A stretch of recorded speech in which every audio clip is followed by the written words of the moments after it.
धन धन सतगुरु तेरा ही आसरा। हमारे पूज्य बाबा जी हर सत्संग में लगभग एक बात ये ज़रूर फरमाते थे, ये बात आप पूरी सुनना, क्योंकि कल एक बंदे को मैंने देखा, एक उनकी नकल करते हुए, बात अलग थी पर नकल कर रहा था। देखते हैं उसमें और सच्चाई भी है, उसने उस बात पे अमल किया है। सुनो, बाबा जी फरमाते कि भी शराब पीने से अहंकार आता है, और जो मांसाहार करता है ना, जो मांस खाता है, उससे क्या है, दिल में दया भावना खत्म हो जाती है। अब उनका एक उदाहरण देते थे कि भाई एक साधु का जिक्र आता है, एक साधु ने रास्ते चलते हुए बच्चे की गर्दन काट के सोने की चेन थी वो निकाल ली। अब क्या होता है, उस बच्चे ने, उस साधु को जब पूछा गया कि भाई गर्दन तूने काटी है, बोला जी मैं। अब साधु कमाई वाला था, राजा ने उसको बुलाया, तो राजा ने पूछा कि भाई तुमने उस दिन क्या खाया।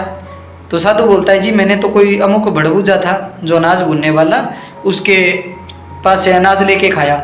अब उसने भड़बूजे को बुलाया, अब राजा ने भड़बूजे को बुलाया तो भड़बूजे से पूछा कि भाई तू जब ही आया तो किसके घर का अनाज भून रहा था। बोला जी मैं तो एक कसाई के घर का अनाज भून रहा था। यानी जैसा खावे अन्न वैसा होवे मन। अब देखो, एक कसाई के घर का अनाज खाने से मतलब एक साधु को एक बच्चे का कातिल बना दिया। और बाबा जी हमेशा कहते थे कि भी मांस आहारी मानवा प्रत्यक्ष राक्षस अंग, ताकि संगत जो करे पड़त भजन में भंग। मांस जो सेवन करता है ना, अगर उसका हम साथ भी लेते हैं ना, तो हमारे भजन बंदगी में भी रुकावट पड़ती है। ये तो कहते थे बाबा जी। अब कल एक बंदे की मैंने वीडियो देखी, ठीक है, अब उसकी वीडियो देखी, मेरे को सुना, मैंने बात तो बिल्कुल सही कही है कि क्या, कि हराम की कमाई का क्या असर है। हराम की कमाई से एक साधु ने बच्चे का कत्ल कर दिया, सोने की चेन निकाल ली। किससे? हराम की कमाई से। अब बंदा वो भी अपनी जगह सही है बिल्कुल। क्यों? क्योंकि जो बंदा हराम की कमाई से, ऐसा साखियों में बताते हुए साधु अगर कत्ल कर सकता है, तो उस बंदे ने तो साक्षात एक संत का कत्ल किया है, परमात्मा स्वरूप संत का कत्ल किया है। कि शायद कुछ एक्स्ट्रा ज़्यादा हराम की कमाई खा ली होगी शायद, है कि नहीं। और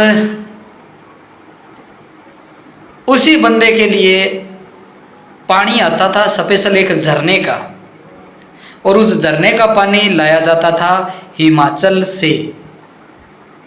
जो हमारे बाबा जी की गाड़ी थी ना 0004 मर्सिडीज बेंज, जो प्रीतम जी ने अपनी वापस ले ली, उसी गाड़ी के अंदर 5 से 6 कैन आती थी हर महीने पीने के पानी की, हिमाचल से। उसके अलावा दूसरा तो पानी पीना ही मना था, वो पीता ही नहीं था, ठीक है। तो ये था जी परमार्थ। और जैसे संतों ने जिस प्रकार डेरा खड़ा किया था ना, ये उसकी तो बात बहुत अलग है जी। बाबा जी 6 साल बेठिकाना कैसे रहे थे मैनेजर साहब जी। जगदीश जी के मुंह से एक बार मैंने सुनी थी ये बात कि लोग आज के समय में क्या पता, आज जितनी सेवा आ रही है ना, तो जी खत्म ही नहीं हो, ठीक है। तो ये बात है, चलो वो कल बताएंगे आपको एक साखी में। और एक बिलासपुर से एक बहन है, उसने मेरे को बाबा जी की एक साखी बताई है, वो भी मैं आपको कल सुनाऊंगा कि कैसे बाबा जी सोने के रथ पे सवार होके जा रहे थे और आगे क्या देखा उसने। साध संगत जी, आपका छोटा सा सेवक आशीर्वाद ऐसे ही बनाए रखिएगा। धन धन सतगुरु तेरा ही आसरा।